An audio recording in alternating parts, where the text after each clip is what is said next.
Welcome to Shovelware Diggers. Our dig team's currently excavating the Softkey Shareware 2000 Hit Games 2CD collection. You can find a link in the video description containing the entire directory structure of this archive. Here's what our diggers have for week 166. For more information on how to join the dig team, simply follow the Patreon link in the video description.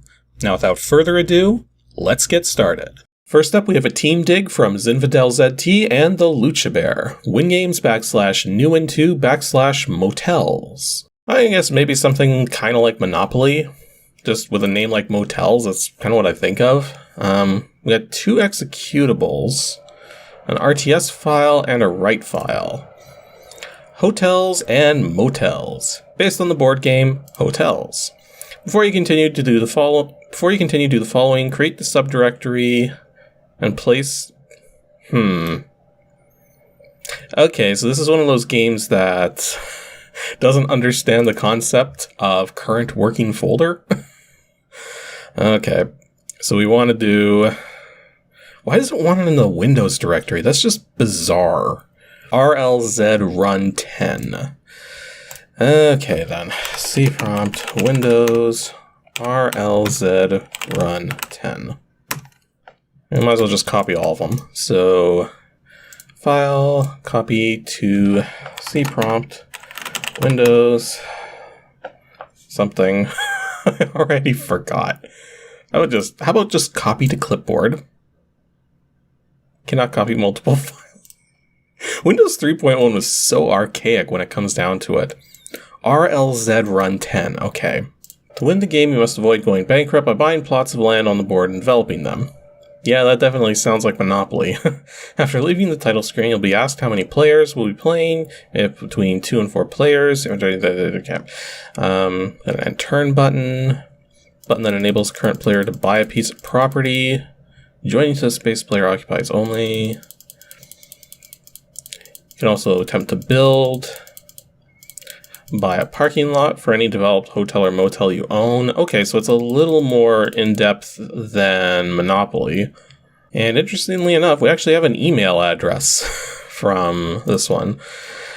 You do see a lot of email addresses from this stuff, especially considering this CD was put together in 95, I think. So it kind of makes sense that email stuff was starting to show up. It didn't tell me which executable to run, though. I'm guessing the Motels. Oh, okay. How many players? I'm guessing it doesn't do 1. Or maybe it does? Nope, it doesn't do 1. So it has to be 2 or more players.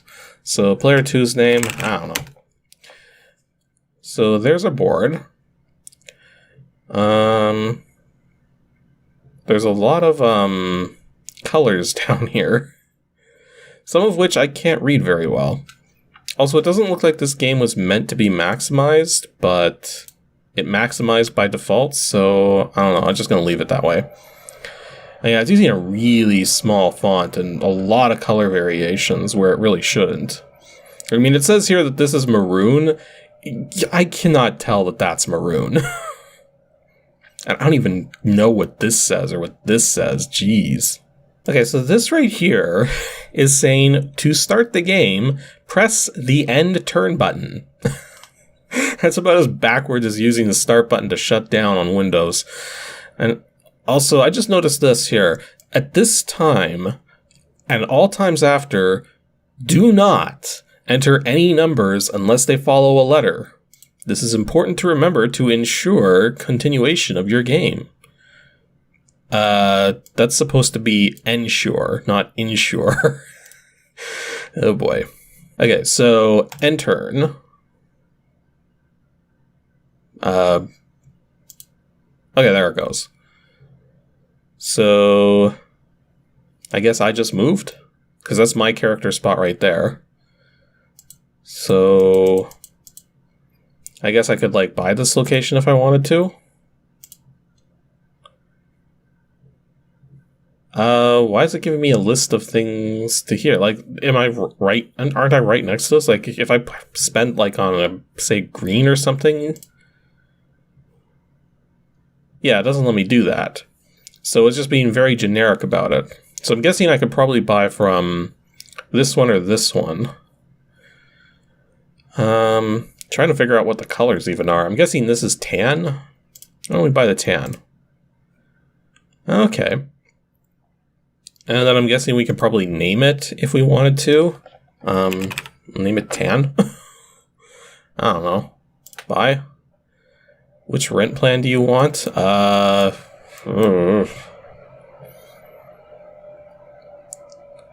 I have no idea. What does it mean by rent plan? I don't know, just rent plan A? Okay, so it does say that I own the tan properties. Okay, so it's the next player's turn. Player 2 happens to be yellow. And he moved up to here. So he can't really buy the tan property, can he? Actually, it says he can. Can he buy it? Rent plan B or something? Okay, that's so weird, because now he owns the property, even though I technically already bought the property? Or did I? Because it says here, my money didn't go down, but his money did go down. What? Yeah, there is nothing in the documentation here that suggests that player 2 should have been able to buy that property. So I'm going to guess, just based on the way this is working, that this game wasn't written very well. Like, just to give an example of some of the weirdness going on here, if I wanted to say, click the end turn button, that did not end the turn. It simply moved the focus to this little box here, and now I can click on the end turn button. So if the focus is not on this box, these buttons don't work. This is... like, that's just the beginning of it. Like, there was also the spelling weirdness in the file there, and the colors are really hard to figure out here. Like, I mean, this one here, and this one here, and this one here, like, they all have a sort of red color to them, but only one of them is actually red. The other ones, I can't even tell which is supposed to be which. So yeah, I get the impression that this game, Hotels and Motels, is meant to... well, it's based on a board game that apparently is similar to Monopoly. It's just been programmed in a very weird way and definitely has some things that are weird about it. Now, that said, if I'm remembering correctly here, if we look at the right file, right at the bottom, the guy did say that... oh, where is it? Yeah, he did say that he was making it public domain. So that means there's no cost for this software. So... you know, for what it is, it comes across to me as like a programming experiment, someone learning to program, but definitely very rough around the edges. Next, we have a failed dig from Ben Jemmett. DOSGAMES /arcade /BIL docs. Anyways, this one failed for a really hilarious reason. Docs.exe, which is only 6 kilobytes big. From 92? This is written in assembler or something?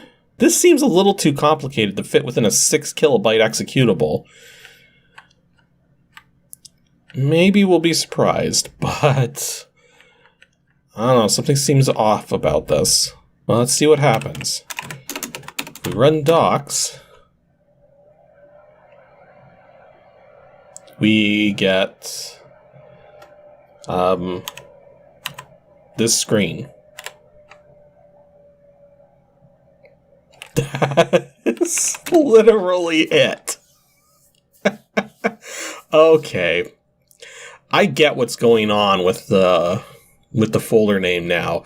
This is supposed to be the hacking stuff for a group called the TDT Docs, who was putting out Battle Isle. So instead of, putting the game on the CD, they put the hacking group stuff instead of the game. Well, there's two possibilities. It could be Battle 21, which, if I could spell, then this isn't it. And then also Battle X. And that's not it either. So yeah, I guess this is a failed dig. How am I supposed to review a freaky hacking group thing?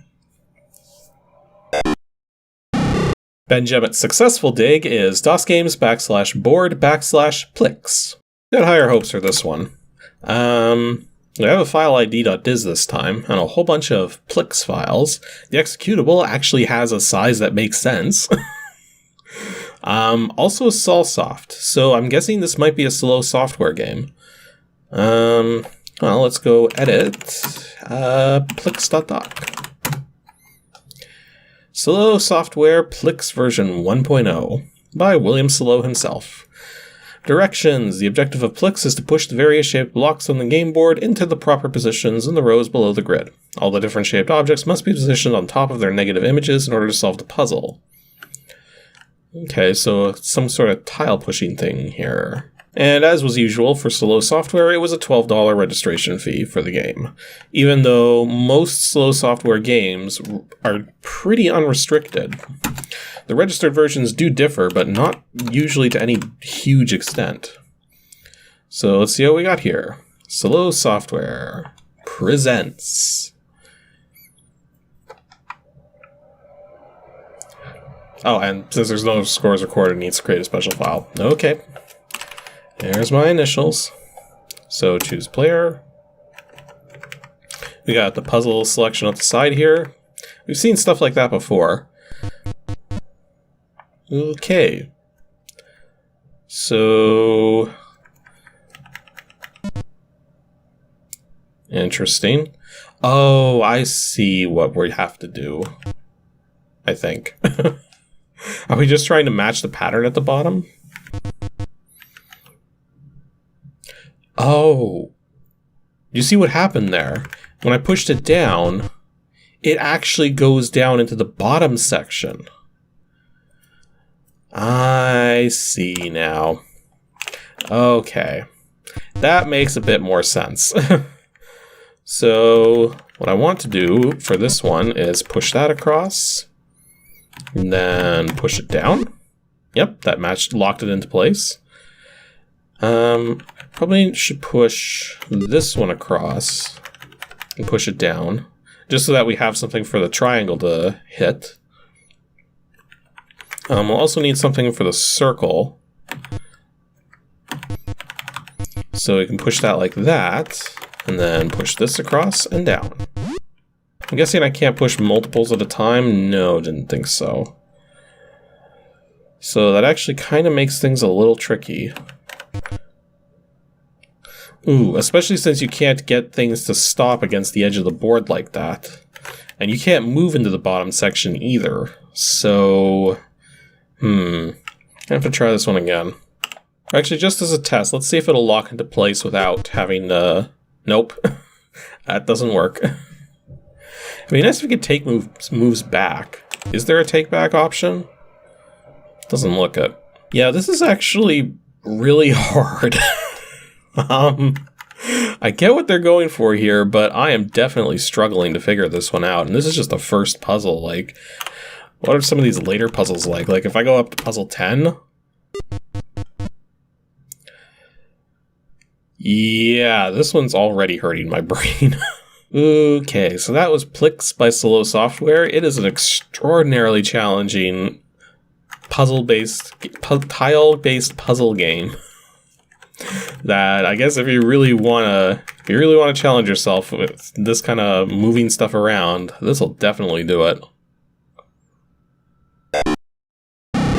And our last dig for today comes from Brendan of RetroSwim. DOSGAMES /Arcade2 /Pac-Man 1. Well, clearly a Pac-Man ripoff. Oh, they've only got one file. It's from 1985. Oh, geez. So we've got a really old Pac-Man game from the looks of it. So, Pac-Man.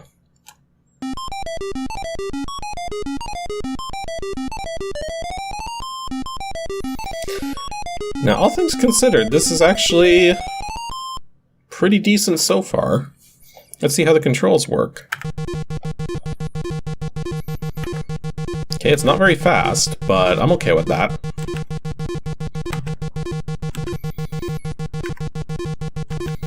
Actually, maybe we could get it speeded up. Yep. Increasing the cycles definitely speeds it up. So this game was definitely designed for later computer systems, because it was running way too slow at the standard cycle rate that you would get from there. Well, so far it seems to play like a typical Pac-Man game.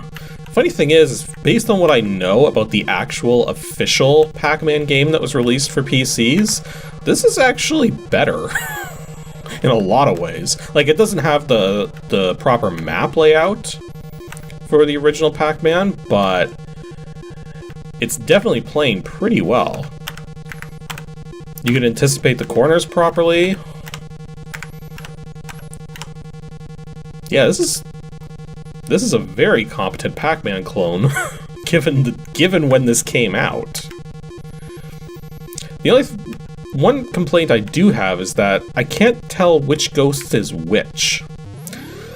And I don't subsequently know if there's actually a difference as a result of that.